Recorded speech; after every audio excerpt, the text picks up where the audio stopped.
Reverend Scott McCrum's CV is not that of the average Kirk minister. He was the first man to undergo a hair transplant in Scotland.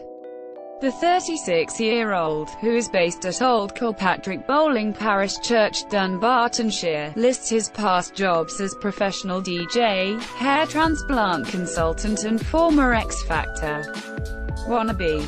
Now the former car salesman, who was ordained in 2015, is determined to serve the community and drive his church into the modern era.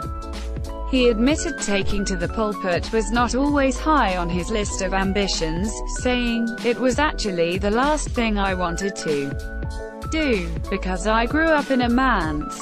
It's something you feel called to do. It was hard to picture me being a minister because my dad was quite a traditional minister and I'm not." Mr. McCrum set up an under-18s nightclub in his father's church hall in Ayr, which was a big hit with young people. He said, "They didn't always have a DJ, so some nights I was managing it, taking pictures and being the DJ as well. I found out I had a knack for it." Mr. McCrum eventually set out on his own in 2008, after working with a DJ he had met in a pub, and performed in clubs, bars and at weddings until 2015. In 2012, he was the first man to have FUE, follicular unit extraction, hair transplant surgery in Scotland. And, in 2016, he applied for the X Factor and performed for the show's executive producer after sending a video of himself performing a hymn. But ministry has been his calling since he was 21 when he contacted the University of Glasgow to inquire about studying for a Bachelor of Divinity degree. He completed an access course before going to university at 25. After graduating, he took some time out before taking a temporary charge at a church in Glenrothes, Fife.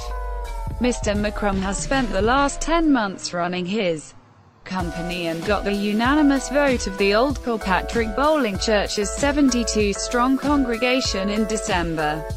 He was inducted earlier this month. He said, "If you are a DJ, it's the same as being a minister because you've got to play to your crowd. There are two options. I can do what I'm called to do as a minister and take weddings, funerals, baptisms and the services. Some people would be happy with that. The second option is try and build the church and drive it into the modern era. It's about serving people." Joyce Dornan, session clerk at the church, said the congregation has been without a permanent minister for 7 years.